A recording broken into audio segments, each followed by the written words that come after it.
President Biden has proposed a $2 trillion measure titled the American Jobs Plan to improve the country's infrastructure and take care of other needs.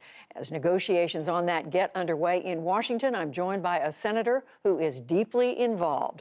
Ranking member of the Environment and Public Works Committee, Republican Shelley Moore Capito of West Virginia. Senator, thank you very much for joining us. First of all, you've said it is the American Jobs Plan, and you've said that you're interested in the classic infrastructure part of it, the roads, the bridges. Does that mean you can pretty much accept the $115 billion that this bill would set aside for that? I think probably. I think what I've been interested in looking at is where the job creation aspects of what we consider traditional infrastructure is. And that is roads and bridges, but it's also broadband now. It's also our wastewater and water, safe drinking water facilities. And so it's broader than just the roads and transportation. 115, I haven't looked at it specifically, but it's probably within the ballpark of where I could probably be supportive of that, yes. You mentioned increasing access to broadband, but what about the power grid? Well, I think obviously we saw over that storm that we had, certainly what happened in Texas, and we know in certain instances in California and other states that we have grid problems. We're bleeding a lot of energy off the grid. I think modernization of the grid is something we could look at if we went a little broader in an infrastructure package. It's not something that I think of as a traditionally formulated every 5-year infrastructure package that we've done in the past, bipartisan, but I think it certainly bears looking into, and I would keep an open mind there as well. There's also money in here, Senator Capito, as you know, for retraining workers who are dislocated in manufacturing, in the energy sector. Also money for home health care aids. Where do you stand on all that? This is where we begin to really separate, I think, in our visions of where infrastructure can and should be, and where I think as a United States, under the unity pledges of the president, I think we're going to fall apart. When we look at workforce development, we have numerous workforce development programs. We have a lot that we funded in COVID.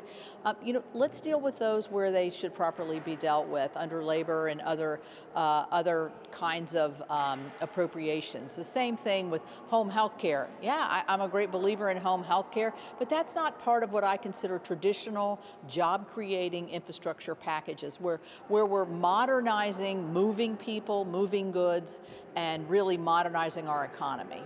And Senator, I'm sure you're familiar, though, with President Biden's arguments around this. He said the nation has always, in his words, evolved to meet the aspirations of the American people and their needs. He said we need to start seeing infrastructure through its effect on ordinary working people in America and what the future working needs are going to be of the American people. What about that? Well, that's why I think broadband is a part of infrastructure now. I think if we look at what's happened during this pandemic, when we see so many people commuting to work or children learning online or delivery of telehealth, that to me makes the argument that I've been trying to make very vociferously over the last 5 years, that we have a great digital divide in this country.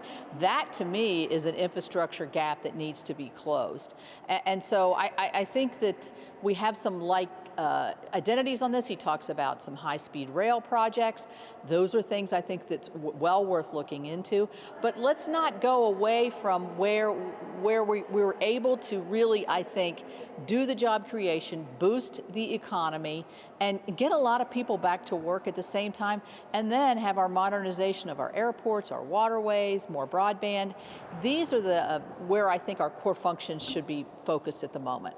There was some reporting today in Politico that the group of senators who met with President Biden early on back in January, and you were one of them, yes, have come away, frankly, feeling that you were burned, that he wasn't really serious about wanting to work with Republicans. Where do you think he stands right now? Well, I was in the meeting with the group of 10, and the president was very engaged in that meeting and very much pledging to, again, come together in an area that we've had great consensus on, which was COVID relief. But the next day, Leader Schumer is talking about reconciliation, which is a non-starter for all of us Republicans for the most part.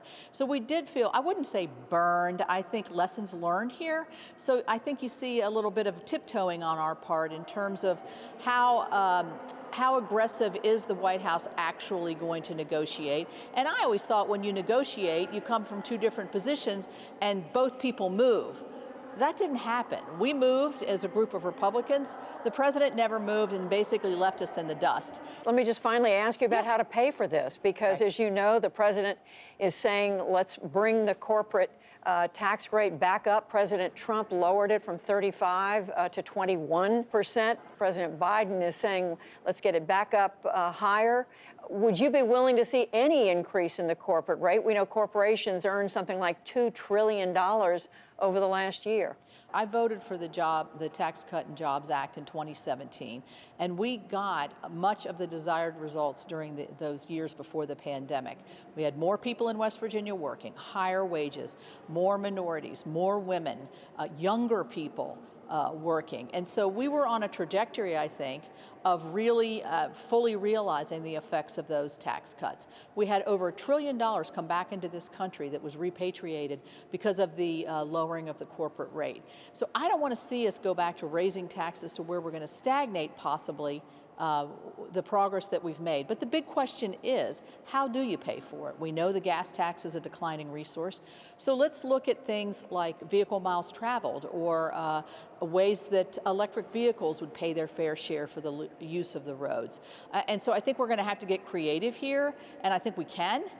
But I don't want to see us raise taxes on small businesses. I think that's a non-starter for most people. So you're ruling out any increase in the corporate? For me, yes. And I think this is another thing. I think that strategically, if this is the direction the president wants to go, put that in his reconciliation package if he has the vote, and let that fly. I think that if we could just find a big and robust bipartisan effort here, which we can. I know we can, because we're working it through my committee right now.